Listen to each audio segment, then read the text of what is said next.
Finally, it also became obvious to me that I needed to do something and to do something drastic about it. What I did, most alcoholics, addicts do, is you create a minefield around the problem. If you have a problem, it's so important that you just voice it to someone you trust, say it, and then it's out there. And from there you can start change is possible. Okay, let's just start. Welcome to a new episode of the Bridging Podcast. Tomorrow is going to happen whatever we do. Is it better to go into tomorrow trusting a voice, a practice, process, a way forward? Or is it better to go into tomorrow filled with fear and not believing the things that have gotten you here so far? Create a new reality. I close my eyes and I will be there. I will dream it. Welcome everyone to the new episode of the Bridging Podcast. I'm here together with Klaas Boomsma. Klaas is a marathon runner, a runner coach, a dad, and I would call a courageous person that has decided to turn lead into gold, maybe an alchemist. He ran many marathons. In 2011 he went to a rehab center in South Africa and he wrote the book Ren voor je leven, in English, Run for Your Life. Welcome, Klaas. Thank you. Great to have you here. Nice to be here. Thanks for the invitation. Yeah, thanks for accepting it. So I would like to start with a part of your book. I tried to translate it into English. It's not yet out in English. Let me just start. Exactly at 6 a.m., the guard opens the door so I can leave. I'm going to run. Through parking spots, I turn to the right. I pass the surf shop across the lawn full of rabbit holes. Stairs down.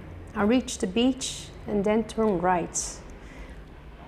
I run to the rocks and run back. I'm being told by a fellow patient that this would be exactly 3K. This is the third day of my stay at Stepping Stones, an addiction treatment center in South Africa.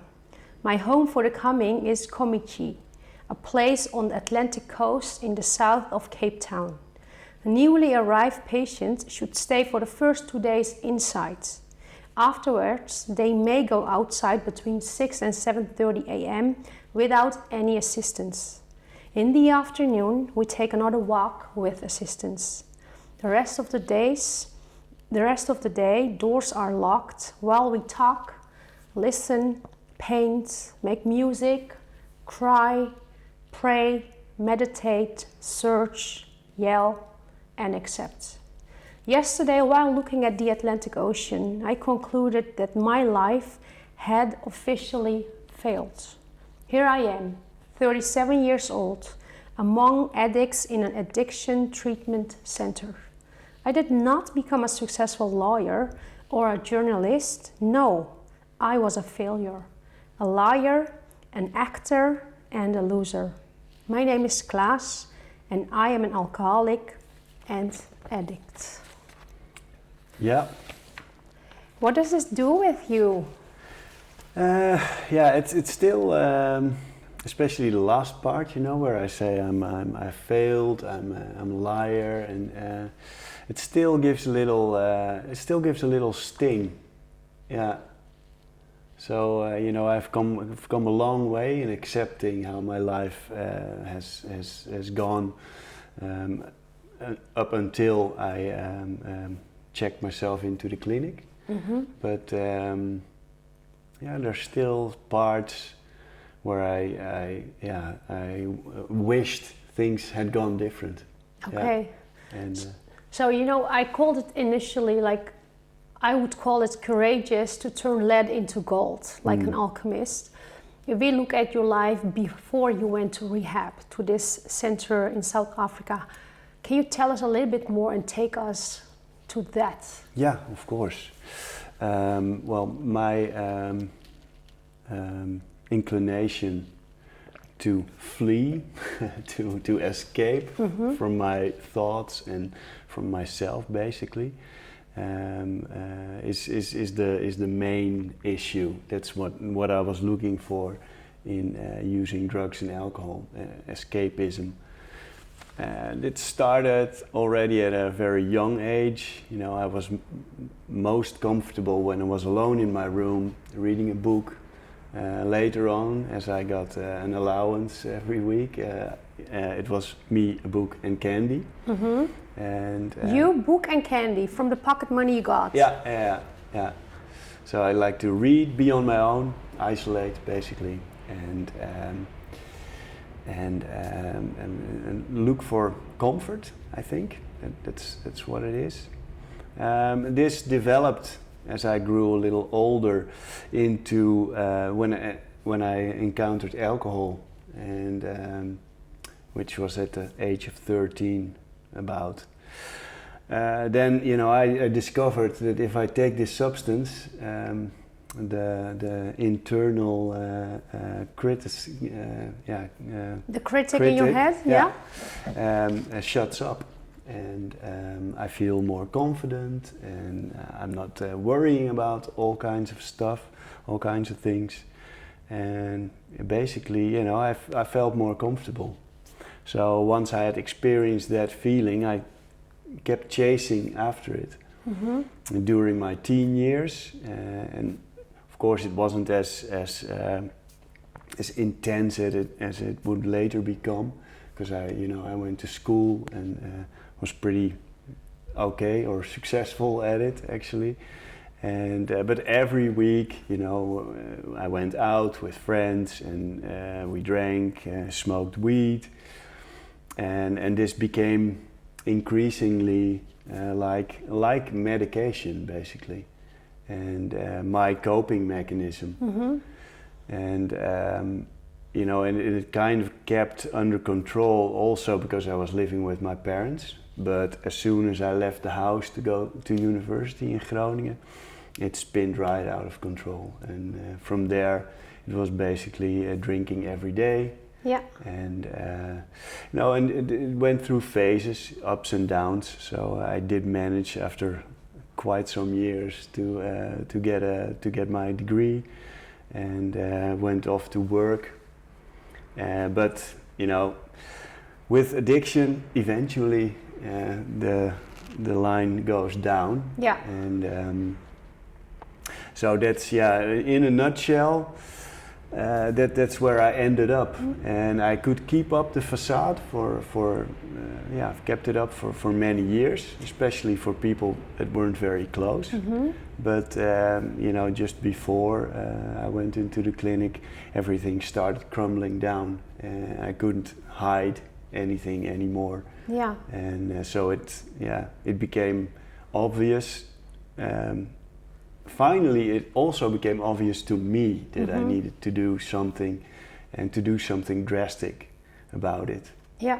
So you mentioned, like, initially, when you got your first pocket money, you went out and you bought some candies, or maybe a big bag of candies. Not fully sure about that. And then you went to your room with a book and candy, and kind of like was it like quieting your mind there? What was exactly the feeling you were resisting that made you be in the room, have candies and read? Well, I think I was really, as a kid, and I still am, sensitive and very aware of other people. Yeah. Very overconscious, basically. So I was always thinking about, okay, how am I going to behave in this situation, and what is expected from me at this time, and having strategies, what's smart to do here. Among friends in my football team, I would like to be tough and funny, in the classroom funny, but I also want the teacher to like me and think I'm smart. So it was constantly going on. Yeah, it's kind of like looking for approval from others. Yes, definitely. Yeah, like at school, from the teacher, at soccer, from all your mates, like, hey, he's really the guy that plays really good soccer, or maybe from your parents, other things. Yeah, that's what it is, I believe. And so looking for outside confirmation. And of course, a kid, or I did that because my self-esteem wasn't there. Yeah. And I thought didn't think of myself as worthy or, how do you call it? Enough. Yes. Basically. That you really felt or experienced, I am enough with who I am. I don't need to prove myself of doing all these things. Yeah. Yeah. So do you feel like you got enough approval from the household you were living in back then? Because what you're saying, I have had many different conversations, not only on the podcast, but approval is one of the human needs we want, especially as a child. And some seek approval with getting high scores, like me. I need to go to VWO or a very good secondary school, so my parents will love me. Others maybe use candy or do overeat or use alcohol. Yeah. How was the feeling for you? Like, did you feel you were getting it at home? My parents weren't overly, how do you call it? They didn't express it a whole lot, but they were definitely there. Yeah. And they were very, how do you call it? They kept it really equal. I come from a family of 5 children. Wow. And so there's definitely a tendency to make yourself be seen, or to get the attention, and with that to get the approval. But I do find it very difficult to pinpoint exactly if the way my family was built, how much it plays into the way I developed problems. But there is something there. Yeah. There's with 5 kids, you do want to be seen, and but my parents, they did go with us to when we played sports, or they did acknowledge when we did well in school. But they also made very sure that all the kids got equal amounts of praise and attention, and they're also trying to figure it out, right? As parents, having 5 kids, they do try their best, and usually every upbringing something happens without knowing that happens. Exactly. No, that's true. The older I get, and especially now that I'm a father myself, you realize more and more that we're all just getting along and trying to do the best thing, and my parents definitely did, and so that's difficult to find that out, and also what kind of intergenerational stuff they brought in. Both of my parents lost their father at very young ages. My dad was 2. And my mom was 13 when they lost their fathers. Your mom was 13? Yeah. So that's I think even tougher than growing up without a father, maybe, like my dad did. And so was my mom, by the way. Yeah, she also lost her mom on the age of 13. Yeah, so it's you're at that age. It's very really difficult, and so sometimes I also think that I got something from them in that department, but Did you ever do family constellations? By the way, I'm just curious. It was not on the list of questions. No. I never did. Of course, in the clinic we did do stuff like role plays, and of course you do figure out where do you fit in the family, and in what way does this play a role in your coping mechanisms. But no, I never did. It would be interesting though. Yeah. That's for everyone actually, but also my own family dynamic. Yes, definitely. So numbing yourself, being in the room, turning into alcohol, weed, smoking weed, and also using it maybe as a coping mechanism, and it became also a habit and routine. You wake every morning up, you brush your teeth, and for you there was an addition of alcohol, maybe daily or maybe weekly. Yeah. And what was the point that you decided at the age of 37, while doing it already for 25 years, it's enough. Yeah. Well, it started actually because I went to the clinic a few weeks from now actually. My sobriety date is November 29. Okay. And this November 29 will be 11 years sober and clean. 11 years dry. Wow. Yeah. In the months leading up to that moment, first my younger brother came back from. He lived in Egypt, and he's been living there as a diving instructor. For the background, he came to the Netherlands because things were going bad, and his marriage was about to explode, and he came to back home to find out what can I do about that, and maybe I should have a problem, and should I fix it?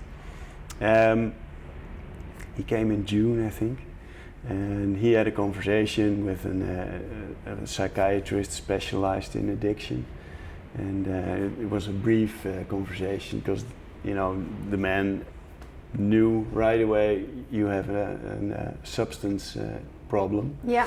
So he knew I'm gonna have to quit and I'm going to rehab and etc.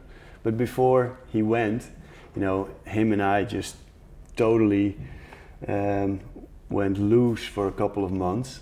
Mm-hmm. What do you mean by that? Drinking, using loads of drugs, and like it was the last party, something like that.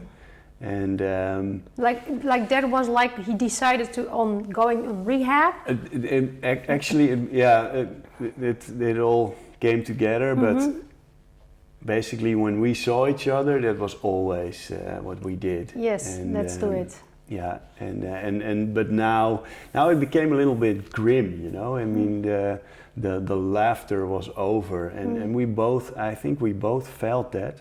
Only I wasn't ready to admit that I really had a problem. Yeah. I always believed that if circumstances would change, if I would have another job, make more money, have a house or a bigger house, or when I become father, I will settle down and I will cut all this extreme stuff.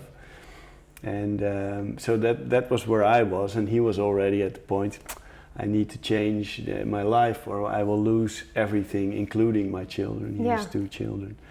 And I thought, it's a good thing you're going to this rehab. You really need it. You really need it. But for me, the outside environment will change, and then I will settle. Yeah. But so that was over summer, and then he went off to South Africa, and in the meantime, I just kept spiraling down. And I think it was in September that my then girlfriend. Came home, and she was basically in a burnout and couldn't take it. And still, I thought, that's because of your job and etc. And I was ignoring all the signals. And then just a little bit later, I got caught drunk driving, not in my own car, but in a car that belonged to the newspaper I was working for. Okay. So there was no escaping that. And and I got a very firm warning from my employer that this we can't have this. Little after that, my girlfriend broke up because I wasn't listening, and so she was like trying to help you in a way of like help yourself or do something. Yeah. But I wasn't I was not open to any good advice. So what was that when she said, for example, or maybe another brother or a friend, like, hey, Klaas, you really need to do something about this. What was your answer on that? I would pretty much explode, actually. What I did, and I think most alcoholics, addicts do, is you create a minefield around the problem. People know when they come close, the mines are going to explode. So it's a very manipulative setup where people are either afraid to address the situation, or they turn away and think, okay, well then, you know, find out for yourself. And so, yeah, I wasn't open to that. And did it break a lot of relationships during that time? Once people were kind of facing you with the current situation? It damaged, it broke a couple, and it damaged some relationships. But, you know, I was still functioning in a way. So I had a social environment where drinking and using were not extreme. Yeah. People were doing it also. And until that moment at work, you know, I would get away with a lot of things, but also when I was there, I would perform. Okay, so for a long time, the damage was pretty much under control. Yeah. And you know, as I was saying, during the late 2011, fall 2011, it really started falling apart. So I couldn't cover up anymore, and it was obvious that there was a problem. And your brother already went then? Yeah, and during this time he was there, and he was in South Africa, and in beginning November my girlfriend broke up, and then no one was holding my hand. Yeah.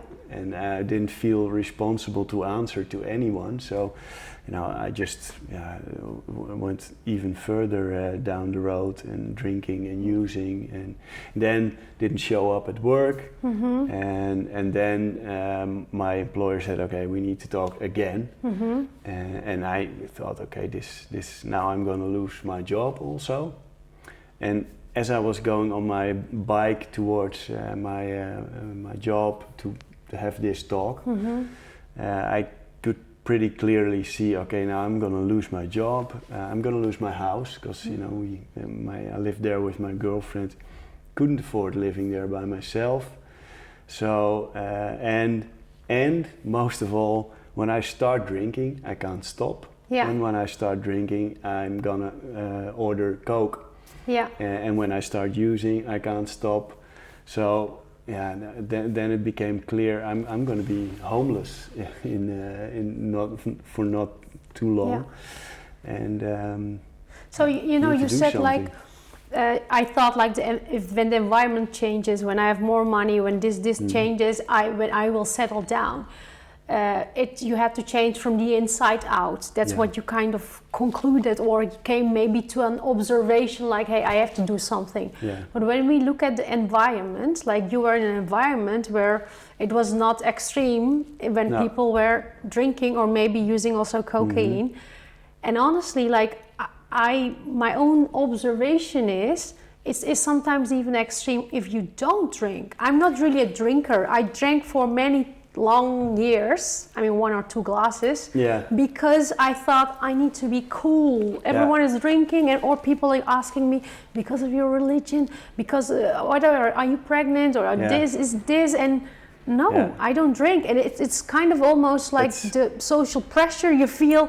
Let me just get something to drink. And that's of course, that's what I realized when I came out of rehab, that you know, you did the best thing you could do for your own life and for the lives of the people around you, but you have to justify why you don't drink. Yeah. And it's for some people it's considered as a negative thing. Yeah.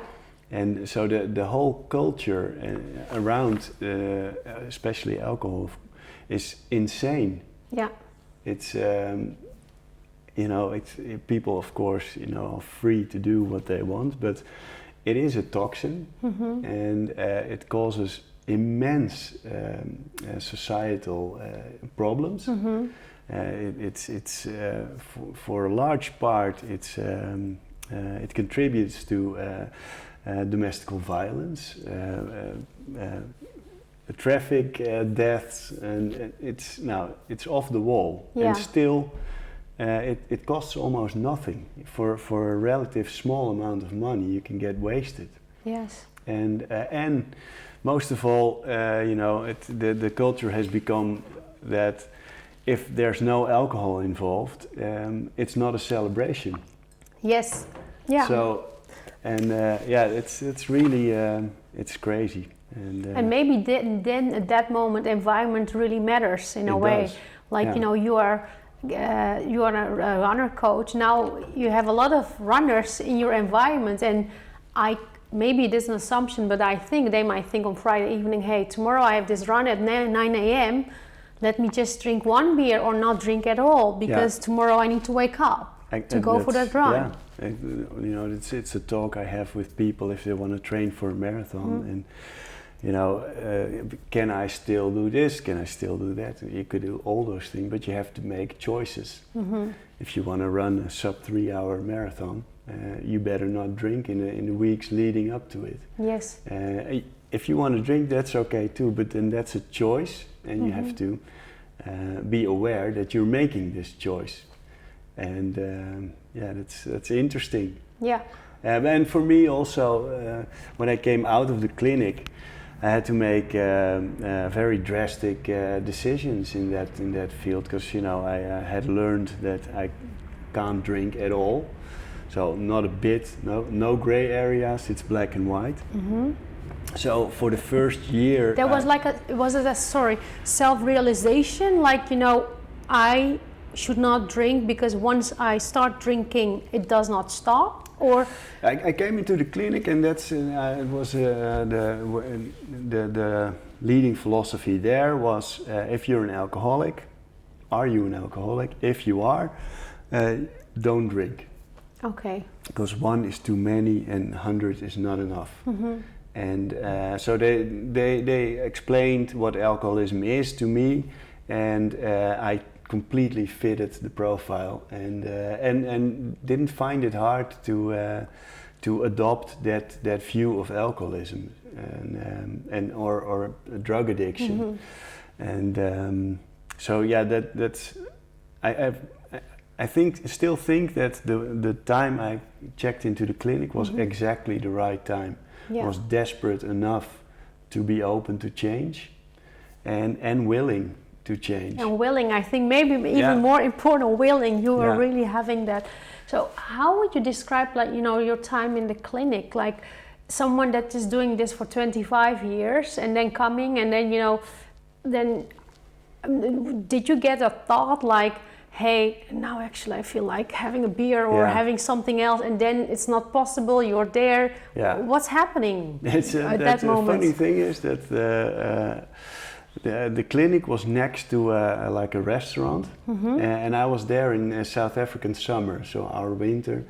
And so people were sitting outside, and South Africa, so they roast a lot of meat and drink a lot of beer.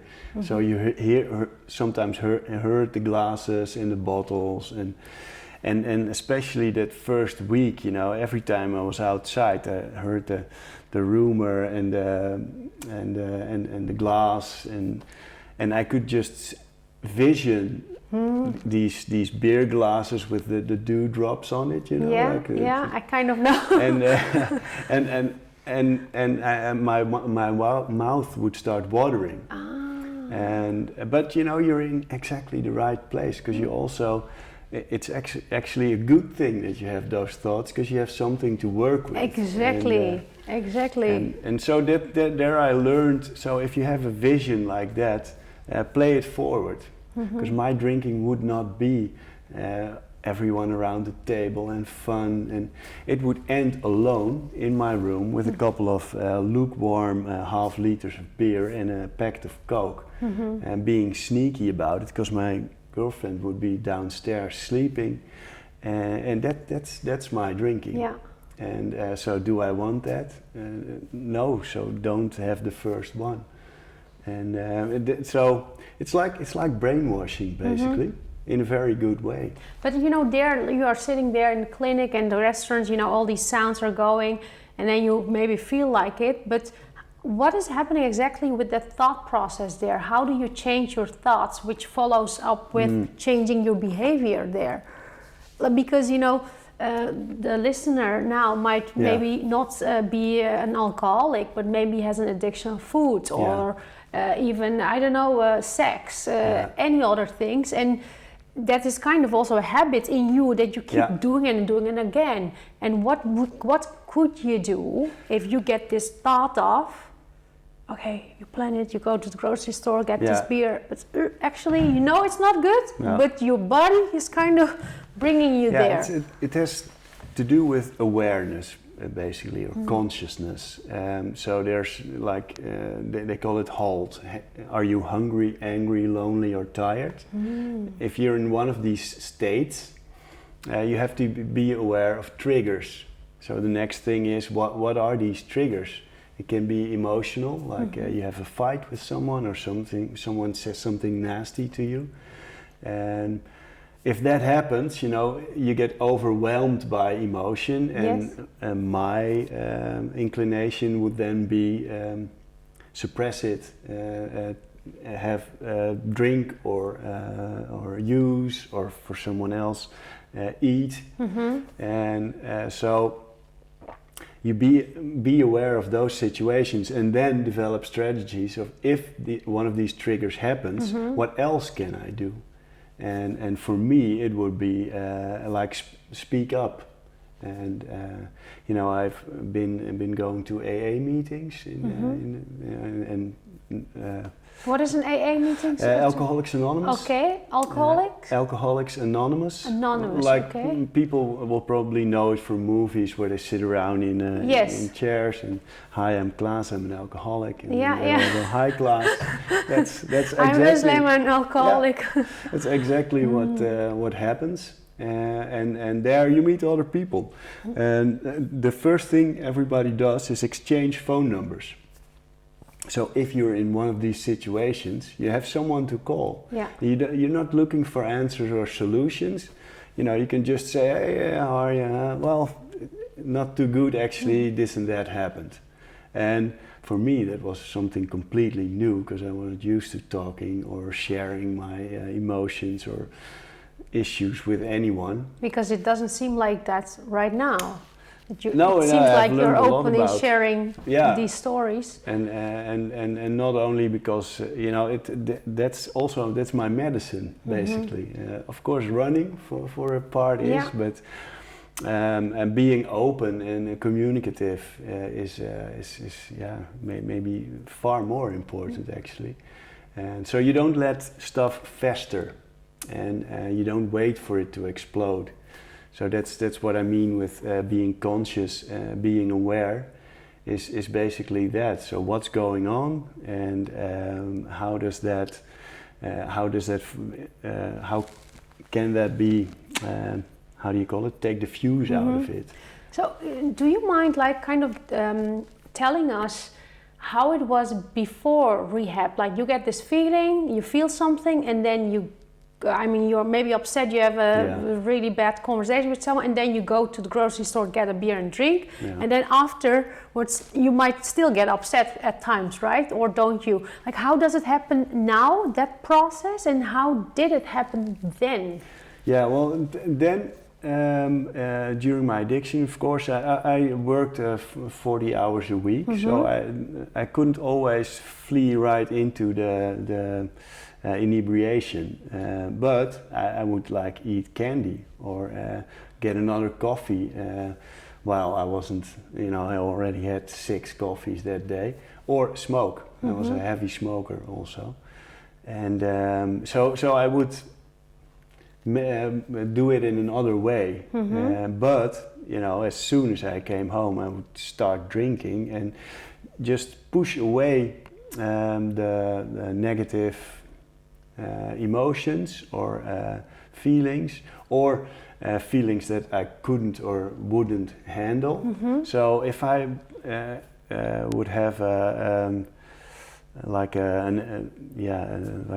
negative encounter at work, I would escape the situation, be smoking outside, isolate. Not speak up? No, definitely not. No. Keep the anger inside, and then go home, and basically without even taking off my jacket, go straight to the fridge and get a beer or a white wine. I was big on white wine, and be gone. Yes. Basically, yeah. And now when you have a bad day, you know, at work or I don't know, with any friends, and what do you do then? How do you cope with these emotions? Yeah, there are a lot less of these emotions because you know, the more outflowing you are all the time, the less of these emotions get a chance to get stuck within you. So that's an important thing. Be communicative all the time, and what I also do is meditating. Okay. So sit for an hour and see what comes at you. And so, like if it's money, you know, being worried about money, then I know, okay, this comes up all the time. So I need to discuss this with my brother or with a good friend, or you know, and just talk about it, and then you can have a conversation. Oh yeah, I recognize that, or what do you think it is, and does it have to do with insecurity, and yeah, I think that's my my solution for now is be able to talk about it, and I learned a lot to do that. Of course, first in the clinic, I was there for 3 months. Then the year that I came out of the clinic, I went to like 4 or 5 meetings a week. So that was my main focus for a long time. And there you're talking all the time. The AA meetings. AA meetings. Yeah. And also I went to Narcotics Anonymous. It's another fellowship, and Cocaine Anonymous. There's a lot of meetings in Amsterdam. It's a lot of dope. Would you say like, you know, the way you process your feelings was by talking about it? Yeah. To a brother, a friend, or in the AA meeting, to really like, hey, this is what I feel. Yeah. And instead of over like and over again. Yeah.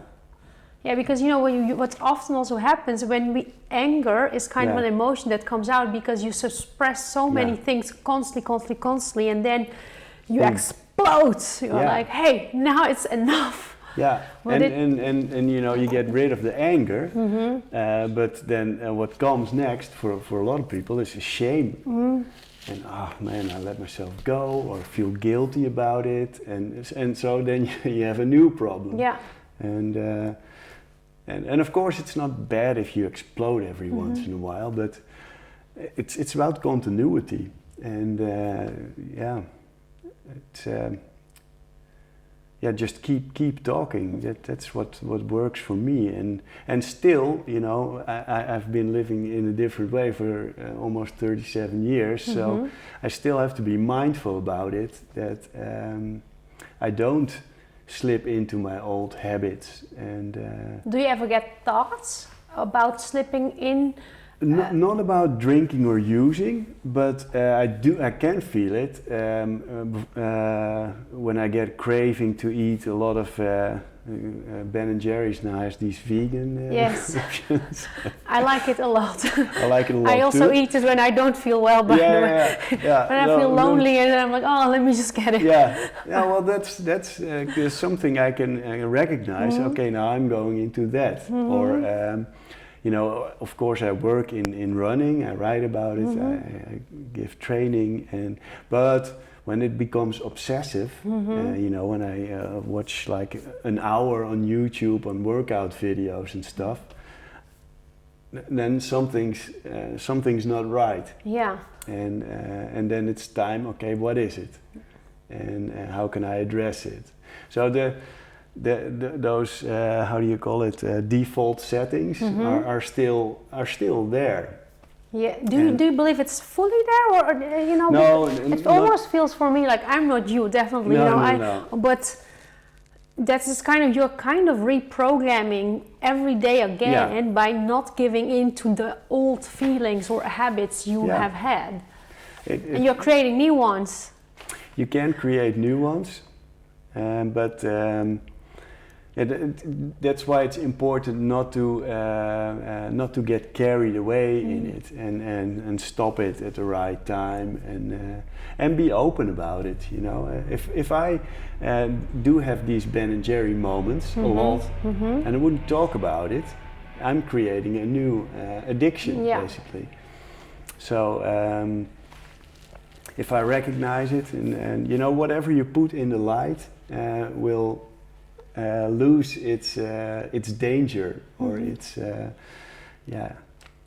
the weight, maybe. The weight. It is not that heavy anymore, but it is light. When you, like, even though, you know, when I did the first podcast, the first or the second time, I said, you know, I'm really nervous, and by only saying that, it was just went away. I'm like, okay, that's it. But let's talk about running for a bit. Klaas, because how many marathons did you run? I could not find that though. No, I was ran trying my to count. 27th marathon a few weeks ago in Amsterdam. 42k. 26 miles. 26.2. Okay. And so I did 27 marathons now. And you started running at the rehab center, right? Yeah. Before every day, the program every day started at 7:30, and before that you had like an hour, just like you read in the fragment from the book just now. Between 6 and 7ish, you were allowed to go out and you know, either walk to the beach and back, or like some people did, run. And that one of the first mornings I saw some people coming back in, and they were a little sweaty, but they looked so like strong, and also I think I'm explaining it from you know, I'm maybe romanticizing that, but they looked optimistic. Yes. And it was kind of hope, I guess. Yeah. And also because it was so completely different as I had envisioned this rehab to be. You know, I think all these people, including me, were all just broken and gloomy and running. You know, going out and get some fresh air. It was something completely opposite of that. And also, I knew there was going to be a lot of talking and therapy sessions and brain work, basically, that I thought would be very nice to do something physical to you know, better myself. Yeah, but something physical ended up in running so many marathons. I mean, it did. From the first run was, of course, pretty hard because I was in bad shape, but also it felt like something that kind of fitted me, and so I just made a like a contract with myself. Okay, I'm gonna do this every other day, so there's one day in between. And let's just see if I can stick with that routine for the 3 months that I'm here. You know, and after I managed to do that for 2 weeks, I felt physically better, but also, hey, I can decide something and I can actually do it. Because, you know, I had 23 years of breaking promises to the world around me, but most of all to myself.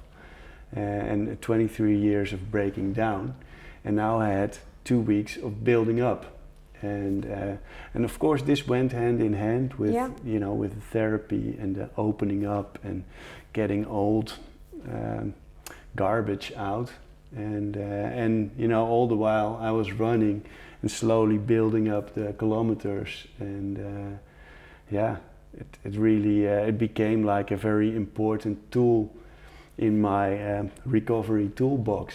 It almost feels like, for me, like the alcoholic died, the runner was born.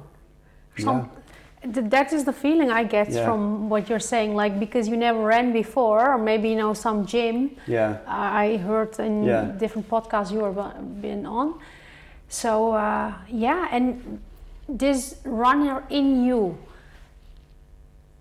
does this runner how do you say, have similar thoughts as the one that was, you know, the addict?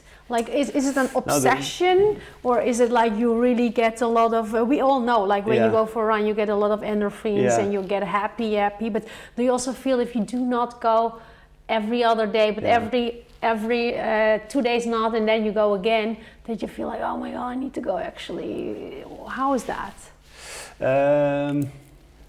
No, it's I think it's very different actually.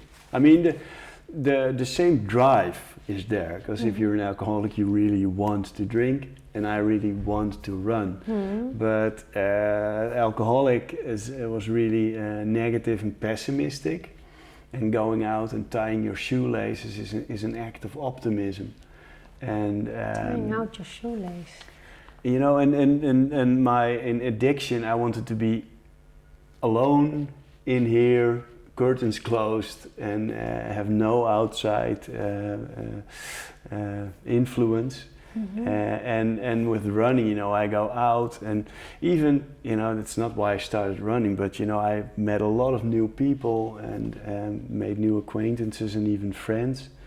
So they're very opposite on one side, but you know, it's also what is appealing is that it's an activity you can do very well on your own. Yeah. The loneliness of the long distance runner. Yeah, you can decide to be to run alone or in a group or with a friend. Exactly. So you know, and of course, everything can turn into an obsession if you're an alcoholic or an addict. And so, especially in the beginning, it was like almost like a lifeline. You know, my social life was over basically, or I had to restructure it anyway. So there was a lot of time that I was alone, and running, or you know, reading about it, being on the internet, finding out information, finding out documentaries, workout videos.